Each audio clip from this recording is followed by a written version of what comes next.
ಕಾಂಗ್ರೆಸ್ ಮನೆಯಲ್ಲಿ ನವೆಂಬರ್ ಕ್ರಾಂತಿ, ಡಿಸೆಂಬರ್ ಕ್ರಾಂತಿ, ಅಧಿಕಾರ ಹಸ್ತಾಂತರ ಈ ಎಲ್ಲ ಮಾತುಗಳು ಕೇಳಿಬರ್ತಾ ಇರುವಂಥ ಸಂದರ್ಭದಲ್ಲಿ ಅತ್ತ ಮುಖ್ಯಮಂತ್ರಿ ಸಿದ್ದರಾಮಯ್ಯನವರ ಪುತ್ರ ಯತೀಂದ್ರ ಅವರು ಉತ್ತರಾಧಿಕಾರಿ ಪ್ರಶ್ನೆಯನ್ನು ಮುಂದೆ ಇಟ್ಟು ದೊಡ್ಡದೊಂದು ಚರ್ಚೆಗೆ ಕಾರಣವಾಗಿದ್ದಾರೆ. ಇವತ್ತು ಮತ್ತೆ ಯತೀಂದ್ರ ಅವರು ಮಾತನಾಡಿದ್ದಾರೆ. ಅವರು ಮಾತನಾಡುವಂಥ ಸಂದರ್ಭದಲ್ಲಿ ನನ್ನ ಹೇಳಿಕೆಗೆ ನಾನು ಬದ್ಧ ಅಂತ ಹೇಳ್ತೇನೆ, ಜೊತೆಗೆ 5 ವರ್ಷ ನಮ್ಮ ತಂದೆ ಸಿದ್ದರಾಮಯ್ಯನವರೇ ಮುಖ್ಯಮಂತ್ರಿ ಆಗಿರ್ತಾರೆ ಅನ್ನುವಂಥ ಮಾತನ್ನು ಹೇಳ್ತಿದ್ದಾರೆ. ಇದರ ನಡುವೆ ಅತ್ತ ಪವರ್ ಶೇರಿಂಗ್ ಆಗತ್ತೋ ಆಗಲ್ವೋ ಅಂತ ಯಾರಿಗೂ ಕೂಡ, ಹಿರಿಯ ನಾಯಕರಿಗೂ ಕೂಡ ಗೊತ್ತಿಲ್ಲ. ಅದರ ನಡುವೆ ಸಂಪುಟ ವಿಸ್ತರಣೆಯ ಮಾತು ಕೂಡ ಕೇಳಿಬರ್ತಾ ಇದೆ. ಹಾಗಾದರೆ ಕಾಂಗ್ರೆಸ್ ಮನೆಯಂಗಳದಿಂದ ಏನು ಸುದ್ದಿ ಬರ್ತಾ ಇದೆ ನೋಡೋಣ ಬನ್ನಿ. ನಾಯಕರು ಬೇಕು, ಸರ್ ಜಾರಕಿಹೊಳಿ ಅವರು ಅಂತ ಒಂದು ಜವಾಬ್ದಾರಿ ವಹಿಸ್ಕೋತಾರೆ.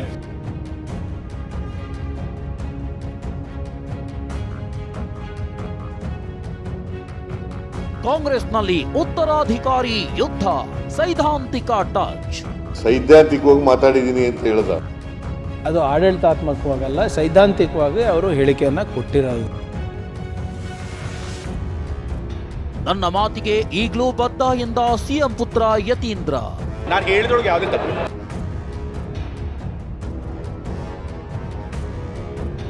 ರಾಜ್ಯ ಕಾಂಗ್ರೆಸ್ನಲ್ಲಿ ನವೆಂಬರ್ಗೆ ಸಂಪುಟ ಕ್ರಾಂತಿ ಫಿಕ್ಸ್.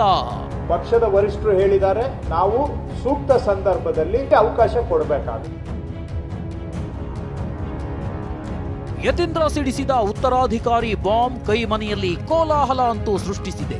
ಸಿಎಂ ಪಟ್ಟದ ಫೈಟ್ ಮಧ್ಯೆ ಸಿಎಂ ಪುತ್ರ ಹೇಳಿಕೆ ಉರಿಯೋ ಬೆಂಕಿಗೆ ಮತ್ತಷ್ಟು ತುಪ್ಪ ಸುರಿದಂತೆ ಆಗಿರುವುದು ಮಾತ್ರ ನಿಜ. ಡಿಕೆ ಬಣ ಅಂತೂ ಸಿಟ್ಟಿಗೆದ್ದು ಯತೀಂದ್ರ ವಿರುದ್ಧ ಕ್ರಮಕ್ಕೂ ಆಗ್ರಹಿಸುತ್ತಿದೆ. ಆದರೆ ಉತ್ತರಾಧಿಕಾರಿ ಬಗ್ಗೆ ಸಿದ್ದರಾಮಯ್ಯ ಆ್ಯಂಡ್ ಟೀಮ್ ಸೈದ್ಧಾಂತಿಕ ಟಚ್ ಕೊಟ್ಟು ತಮ್ಮದೇ ಆದ ದಾಳ ಉರುಳಿಸುತ್ತಿದ್ದಾರೆ.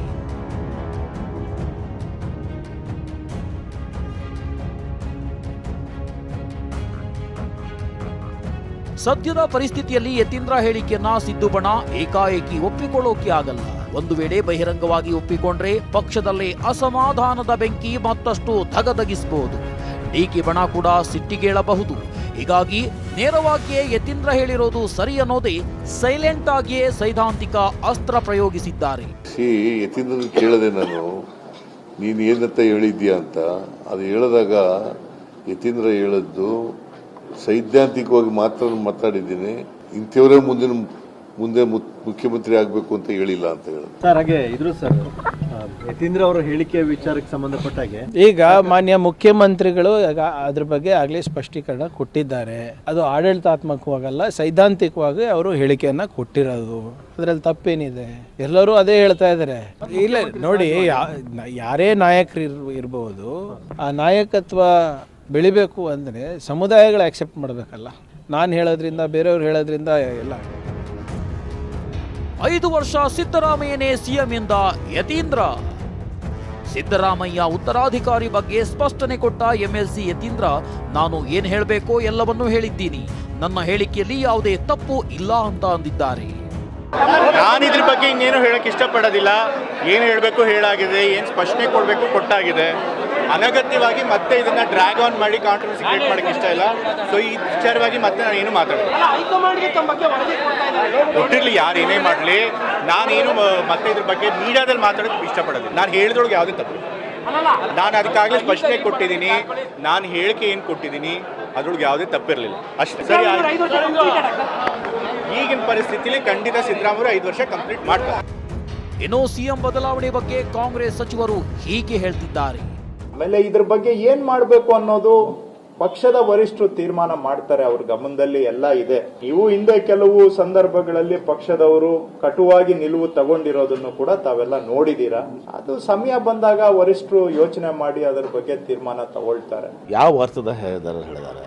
ಅವರೊಬ್ಬ ಹಿಂದುಳಿದ ನಾಯಕ, ಸಿದ್ದರಾಮಯ್ಯನವರ ಸಿದ್ಧಾಂತ ನಂಬಿಕೆಗಳನ್ನು ವಿಶ್ವಾಸ ಇಟ್ಕೊಂಡವನು ಅಂತೇಳಿ ಯಾವ ರೀತಿ ನಾವು ಬಸವಣ್ಣನ ಮೇಲೆ ಇಟ್ಕೊಂಡಿದ್ದೇವಲ್ಲ ಆ ರೀತಿಯಿಂದ ಒಂದು ಇದರಿಂದ ಮಾತಾಡಿದ್ದಾರೆ.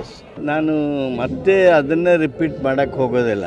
ನಮ್ಮ ಹೈಕಮಾಂಡ್ನವರು ಮುಖ್ಯಮಂತ್ರಿಗಳ ವಿಷಯದಲ್ಲಿ ಯಾವುದೇ ರೀತಿಯಾಗಿರ್ತಕ್ಕಂಥ ಪತ್ರಿಕಾ ಪರಿಷತ್ತಿನ ಜೊತೆಯಲ್ಲಿ ಆಗಲಿ ಅಥವಾ ಸಾರ್ವಜನಿಕವಾಗಿ ಆಗಲಿ ಚರ್ಚೆ ಮಾಡಬಾರ್ದು, ಮಾತನಾಡಬಾರ್ದು ಅನ್ನುವ ತಾಕೀತು ಸಹಿತ ನಮ್ಮ AICC ಅಧ್ಯಕ್ಷರಾದ ಖರ್ಗೆ ಅವರ ಮಾಡಿದ್ದಾರೆ. ಇಷ್ಟೆಲ್ಲ ಬೆಳವಣಿಗೆಗಳ ನಡುವೆ ಸಿಎಂ ಸಿದ್ದರಾಮಯ್ಯ ಬೆಳಗಾವಿ ಪ್ರವಾಸ ಸಾಕಷ್ಟು ಕುತೂಹಲ ಹುಟ್ಟಿಸುತ್ತಿದೆ.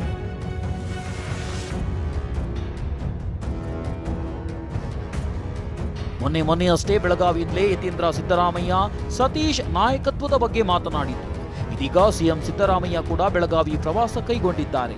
ಕಿತ್ತೂರು ಉತ್ಸವದಲ್ಲಿ ಸಿದ್ದರಾಮಯ್ಯ ಸತೀಶ್ ಮುಖಾಮುಖಿಯಾಗುವುದು ಸಾಕಷ್ಟು ಕುತೂಹಲ ಮೂಡಿಸಿದೆ. ಇನ್ನು ದಾವಣಗೆರೆಯಲ್ಲಿ ನವೆಂಬರ್ 12ರಂದು ಅಹಿಂದ ವಕೀಲರ ಸಮಾವೇಶದಲ್ಲಿ ಸಿಎಂ ಭಾಗಿಯಾಗಲಿದ್ದಾರೆ. ಸಿಎಂ ಆಪ್ತ ಸಚಿವರಾದ ಸತೀಶ್ ಜಾರಕಿಹೊಳಿ, ಎಚ್ಸಿ ಮಹದೇವಪ್ಪ, ಜಮೀರ್ ಇರಲಿದ್ದಾರೆ. ಬಳಿಕ ನವೆಂಬರ್ 15ರಂದು ಸಿಎಂ ಸಿದ್ದರಾಮಯ್ಯ ದೆಹಲಿಗೆ ತೆರಳಲಿದ್ದಾರೆ.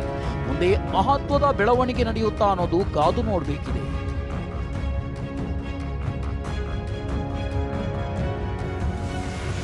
ಸಚಿವ ಸಂಪುಟ ಪುನರ್ರಚನೆ ಸುಳಿವು ನೀಡಿದ ಕೃಷ್ಣ ಬೈರೇಗೌಡ. ಆರಂಭದಲ್ಲೇ ಪಕ್ಷದ ವರಿಷ್ಠರು ಹೇಳಿದ್ದಾರೆ, ನಾವು ಸೂಕ್ತ ಸಂದರ್ಭದಲ್ಲಿ ಯಾರು ಸಚಿವ ಸಂಪುಟದ ಹೊರಗಡೆ ಇದ್ದಾರೆ, ಅದರಲ್ಲಿ ಅರ್ಹರು ಯಾರಿದ್ದಾರೆ ಅವ್ರಿಗೆ ಅವಕಾಶ ಕೊಡಬೇಕಾಗುತ್ತೆ. ಅವರು ಸೂಚನೆ ಕೊಟ್ರೆ ಅದೇನ್ ನಾನು ತ್ಯಾಗ ಅಂತೇನು ಹೇಳೋದಿಲ್ಲ, ಅದು ನಮ್ಮ ಕರ್ತವ್ಯ. ಓಎಸ್ ನಾವಂತೂ ತಯಾರು. ಯಾರು ಪಕ್ಷ ಯಾವಾಗ ಏನ್ ಸೂಚನೆ ಕೊಟ್ರು ಆ ಸೂಚನೆಗೆ ನಾವು ತಯಾರು. ಕಾಂಗ್ರೆಸ್ನಲ್ಲಿ ಸಚಿವ ಸ್ಥಾನ ಕೊಡದೆ ಹಿರಿಯ ನಾಯಕರನ್ನ ಕಡೆಗಣಿಸುತ್ತಿದ್ದಾರೆ ಅಂತ ಶಾಸಕ ಅಪ್ಪಾಜಿ ಸಿಎಸ್ ನಾಡಗೌಡ ಕಣ್ಣೀರಿಟ್ಟಿದ್ದಾರೆ. ಅಸಮಾಧಾನ ಹೊರಹಾಕಿದ್ದಾರೆ. ನೀವು ಮಂತ್ರಿ ಇಲ್ಲ ಅಂದ್ರೆ ಸರಿಯಾದ ಕೆಲಸ ಮಾಡ್ಲಿಕ್ಕೆ ಆಗೋದಿಲ್ಲ ಅನ್ನುವಂಥ ಸಂದರ್ಭ ಇವತ್ತು ಒದಗಿ ಬಂದಿದೆ. ಅಪ್ಪಾಜಿನ ಭಾಳ ಸಣ್ಣವನಾಗಿ ಮಾಡಿಬಿಟ್ರೆ ಸಹಜವಾಗಿ ಏನ್ರಿ ಅಪ್ಪಾಜಿ ಅಂತವ್ರಿಗೆ 30 ವರ್ಷ 40 ವರ್ಷ ರಾಜಕಾರಣ ಮಾಡಿ ಪಕ್ಷದ ನಿಷ್ಠಾವಂತರಿಗೇನೆ ಈ ರೀತಿಯಾಗಿದೆ. ಮತ್ತು ನಾವ್ಯಾಕೆ ಇನ್ನು ಈ ಪಾರ್ಟಿಯಲ್ಲಿ ಇರಬೇಕು ಅಂತ ಕಾರ್ಯಕರ್ತರು ನಮ್ಮಿಂದ ದೂರ ಆಗ್ಲಿಕ್ಕೆ ಪ್ರಾರಂಭ ಆಗ್ತಾರೆ. ಅದೇನೇ ಹೇಳಿ, ಕಾಂಗ್ರೆಸ್ನಲ್ಲಿ ನವೆಂಬರ್ ಕ್ರಾಂತಿ ಹೊತ್ತಲೇ ಉತ್ತರಾಧಿಕಾರಿ ಯುದ್ಧವು ನಡೀತಿದೆ. ನವೆಂಬರ್ 15ರಂದು ಸಿಎಂ ಸಿದ್ದರಾಮಯ್ಯ ದೆಹಲಿಗೆ ತೆರಳಲಿದ್ದಾರೆ. ಮುಂದೆ ಅದು ಯಾವ ಬೆಳವಣಿಗೆ ನಡೆಯುತ್ತೆ ಅನ್ನೋದು ಕಾದು ನೋಡಬೇಕಿದೆ. Bureau report, TV9.